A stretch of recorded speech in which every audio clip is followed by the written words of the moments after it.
Class 10 exercise number 1 का ए नियमित ज्यामिति। ठीक है।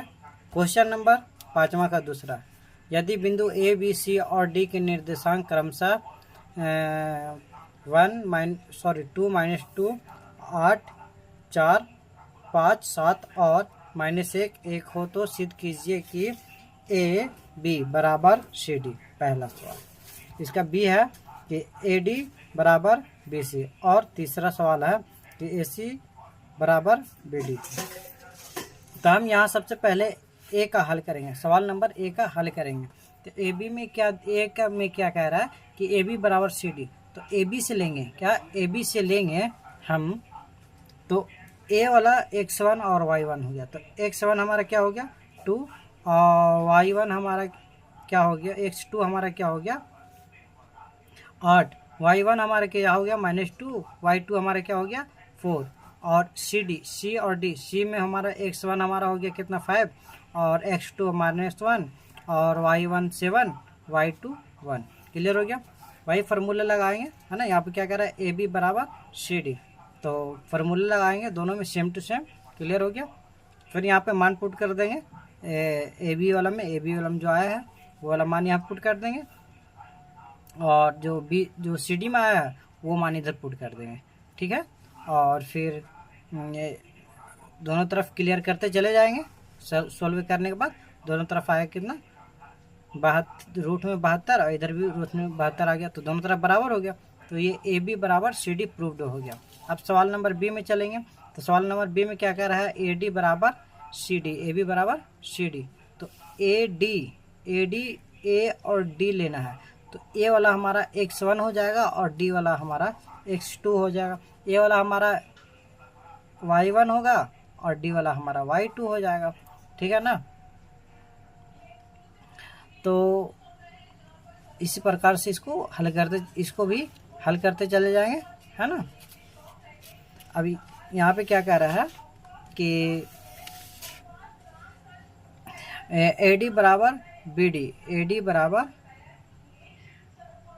ए डी बराबर बी सी, बी और सी, यहाँ हमारा बी सी है, बी सी, ए डी बराबर बी सी, है ना। बी सी, बी का मान x8 और x2, सी का मान 5। ठीक है। ए बी बराबर बी सी। क्लियर हो गया, है ना। इसी तरह दोनों तरफ सोल्व करते चले जाएंगे और इसका मान दोनों तरफ √18 आएगा। ठीक है। उसके बाद चलते हैं अगला में। इसमें फिर क्या करेंगे, इसमें सी का जब हल करेंगे तो इसमें कह रहा है ए सी बराबर बी डी, ए सी, ए और सी बराबर बी और डी, ये दोनों को लेंगे। तो इसमें से x1 y1 हो जाएगा, इसमें x2 y2 हो जाएगा, इसमें x1 y1, इसमें x2 y2 हो जाएगा। ठीक है। और फिर इसी तरह से इसको हल करेंगे और हल करते करते यहाँ पे कितना आएगा 90, इधर भी रूट में 90 आ जाएगा। तो ये प्रूफ्ड हो जाएगा। क्लियर हो गया। अब आते हैं सवाल नंबर 6 का पहला। इसमें क्या कह रहा है कि यदि बिंदुओं A 5 और 3,3 के बीच की दूरी जो है 8 इकाई, कितना इसकी दूरी कितना 8 इकाई है ना। तो इसको मान लेंगे O, इसको मान लेंगे हम P मान लेंगे। ठीक है। तो x1 हमारा A, x2 हमारा 3 हो गया और y1 हमारा 5, y2 हमारा 3 हो गया। तो OP का फॉर्मूला लगाएंगे x1 - x2 का होल स्क्वायर और y1 - y2 का होल स्क्वायर। ठीक है। अब यहाँ पे दिया हुआ x1 - ए OP का जो दूरी दिया हुआ है वो कितना दिया हुआ 8 इकाई। तो यहाँ पे 8 लिख देंगे। ठीक है। ये फॉर्मूला लगाएंगे। अब दोनों तरफ वर्ग कर लेंगे। क्या करेंगे, दोनों तरफ वर्ग करने पर तो यहाँ पे 8 का स्क्वायर हट जाएगा, वर्ग करने तो यहाँ पे स्क्वायर चढ़ जाएगा, और ये रूट में है इसका रूट हट जाएगा। ठीक है। तो 8 कितना हो जाएगा 64, और a - b का होल स्क्वायर पर इसको तोड़ेंगे तो ये आएगा a स्क्वायर -6a प्लस का 9 और 2 दूना 4। ठीक है ना। तो a स्क्वायर -6a प्लस का 9 4 13 और इधर आ गया तो माइनस के 64 हो गया, = 0 कर दिया। ठीक है। और यहाँ पे अब यहाँ पे ये क्या किए हैं कि 13 में 64 घटाएंगे ना, 13 में 64 घटाएंगे तो माइनस का कॉमन आ जाएगा। तो इसमें A1 हमारा एक हो गया और A2 हमारा माइनस का 6 हो गया और A3 हमारा हो गया माइनस का 51। ठीक है, अब ये फार्मूला हम लगा दिए द्विघात सूत्र वाला। D बराबर होता है माइनस बी प्लस माइनस, है ना, under root B square minus 4ac/2 है। तो इस पे फार्मूला लगाएंगे, है ना। तो यहाँ पे x का मान नहीं निकालना है, a का मान निकालना है, इसलिए हमने a डाल दिया। ठीक है, तो यहाँ पे हमने मान पुट कर दिया, यहाँ पे मान पुट कर दिया। तो 6 कहाँ से आया, तो 6 आया, ये हमारा 6 आया, b का मान -6 दिया हुआ है, तो b के जगह पे -6, यहाँ पे माइनस का फॉर्मूला वाला। ठीक है, प्लस माइनस अंडर रूट के बी स्क्वायर माइनस का 4ac, तो 4 a का मान 1 और c का मान -51 है, -51 दे दिए। ठीक है ना, अब बटा 2 है, 2 का 2 और a का मान 1 दिया, वो 1 हो गया। ठीक है, तो माइनस माइनस क्या हो गया हमारा, प्लस हो गया, प्लस माइनस रह दें, 6 6 36 प्लस 51 चौके होता है 204, क्लियर हो गया। 6 के 6 हो गया, प्लस माइनस और 204 और 64 जोड़ लेंगे तो कितना आ जाएगा, 240। ठीक है, तो इसको वर्गमूल करेंगे, है ना, तो 1 जोड़ा 2 जोड़ा तो 4 बाहर निकल जाएगा, 15 रह गया, तो 4√15 हो गया, है ना, 4√15 हो गया। अब यहाँ पे क्या कहें कि ये दोनों में 2 कॉमन कर लें, तो यहाँ पे 3 बच गया, प्लस माइनस, यहाँ पे बच गया 2√15, 2 से 2 खत्म हो गया, तो a का मान आ गया हमारा कितना, a का मान हमारा आ गया a बराबर 3 रूट प्लस माइनस 2√15। प्रूफ हो गया। हमको देखो यही साबित करना था ना कि सिद्ध कीजिए कि a बराबर 3 प्लस माइनस 2√15। प्रूफ हो गया। अब आते हैं सवाल नंबर 6 का दूसरा, है ना। कह रहा है कि p बराबर 7,5, q बराबर 10 और m प्लस 3 और PQ की दूरी 5 इकाई दिया हुआ है। तो सिद्ध करना है कि m बराबर माइनस के 2 आए अथवा 6 आए, यानी कि ये दोनों आवेगा। क्लियर हो गया। वही इसमें से भी x1 x2 y1 y2 x1 x2 y1 y2, तो हमारा y2 हमारा कितना हो जाएगा, 3m प्लस 3 फार्मूला लगाएंगे, है ना। तो PQ के दूरी दिया हुआ 5, तो 5 लिख दिए, फार्मूला पुट कर दिए, ठीक है ना, दोनों तरफ वर्ग कर दिए। तो इसमें 5 का स्क्वायर और इसमें m का स्क्वायर, ये माइनस 3 का square plus 5 minus m minus 3 का होल स्क्वायर। ठीक है, 5 में 25, 3 3 9 और यहाँ पे से 5 में से 3 कट जाएगा तो 2 बच जाएगा, है ना, माइनस m का स्क्वायर। ठीक है, तो 5 में 25, 3 3 9 प्लस 4 2 2 4, इसको भी तोड़ना है, a माइनस b का होल स्क्वायर, तो a square plus b square, a square plus b square minus का 4ac, है ना। ठीक है, ठीक है, इसमें भी हमने ये द्विघात सूत्र लगा दिया, d बराबर minus B plus minus B square minus 4ac। ठीक है,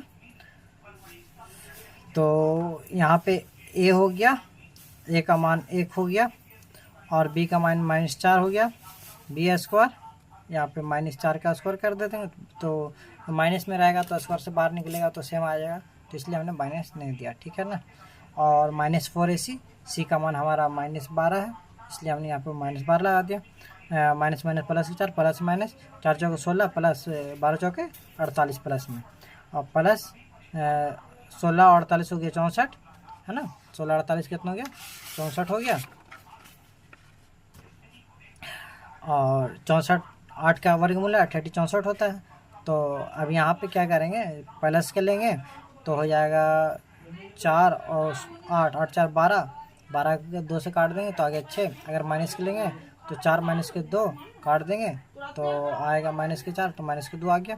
ठीक है, तो m का 2 को मान आ गया, एक तो आ गया 6, एक आ गया -2, या फिर एक और फार्मूले से लगाएंगे यहाँ पे हम। ठीक है ना, इसको देखो यहाँ वाला बनाया, तो 25 और m स्क्वायर 25 और बराबर 9 प्लस -2m स्क्वायर। ठीक है, तो -2m स्क्वायर तो इधर आ गया, तो माइनस, है ना, इधर आया तो माइनस का 2 माइनस का m का होल स्क्वायर बराबर 9 के 9 और 25 इधर प्लस का, इधर तो है -25, तो घट के -16 आएगा, इधर माइनस रहेगा तो माइनस माइनस कट गया, है ना, माइनस माइनस कट गया तो 2 माइनस एम स्क्वायर बराबर 16। तो अगर स्क्वायर से हटाएंगे तो 2 माइनस एम बराबर प्लस माइनस का 16, तो माइनस का 2m बराबर हो गया कितना, प्लस माइनस के 4, है ना, रूट से बाहर निकलेगा तो 4 आ जाएगा, 4 से 16 होता है ना। तो माइनस एम बराबर 4, अगर प्लस के लेते हैं, प्लस के ले रहे हैं तो m बराबर कितना हो गया, -2m बराबर हो गया 4। तो माइनस एम बराबर क्या हो गया 4, प्लस के 2 है तो इधर आ गया तो माइनस के 2, तो यहाँ पर आ गया कितना, माइनस एम बराबर 2 आ गया। तो m बराबर हो गया इधर कितना, -2। फिर अगर माइनस के लेते हैं, तो यहाँ पे हो जाएगा क्या कि 2 माइनस एम बराबर -4, और -2 बराबर हो गया -4, इधर प्लस का तो -2, तो यहाँ पे हो गया -6, -4 -2 -6, माइनस माइनस कट गया तो m बराबर कितना आ गया 6। तो यहाँ पे 2 का मान आया, एक तो 2 आया, एक यहाँ पे 6 आया, तो m का मान आ गया 6 और -2 प्रूफ भी हो गया। ठीक है, अब आते हैं सवाल नंबर 6 का तीसरा सवाल है। ठीक है, 6 का तीसरा सवाल कह रहा है यदि m और n के निर्देशांक क्रमशः इतना और इतना है तो सिद्ध करें कि p का मान 24 और -6 आवे। तो इसी तरह से x1 x2 y1 y2 रख देना है, और फिर m n का मान दिया हुआ है 17, फिर दोनों तरफ फर्क करेंगे तो 17 × 17 289 हो गया, और यहाँ पे से रूट से हट गया तो p -9 का होल स्क्वायर प्लस 8 8 64 हो गया। अब यहाँ पे इसको क्या कर दें, p माइनस, क्योंकि सोच लो कि इधर लेकर आ गए तो इसको अगर इधर भेज देता तो -64 होता, तो वही काम किया कि p -9 का होल स्क्वायर बराबर 289 - 64, तो p - q का होल स्क्वायर बराबर कितना हो गया 225, और यहाँ पे स्क्वायर हटा देंगे तो यहाँ पे प्लस माइनस लग गया। ठीक है ना, तो p - 9 बराबर प्लस माइनस 15, तो अगर प्लस के लेते हैं, पहली बार प्लस के लिए, ठीक है ना, तो 15 और माइनस की तरह तो प्लस के 9, है ना, 15 9 कितना हो गया 25, और इधर p - 9 बराबर 15, माइनस के लेंगे, है ना, तो माइनस के 15 और प्लस के 9 तो माइनस के 6, ये प्रूव्ड हो गया हमारा, p का मान 24 और -6 आ गया, क्लियर हो गया। और बाकी अगले वीडियो में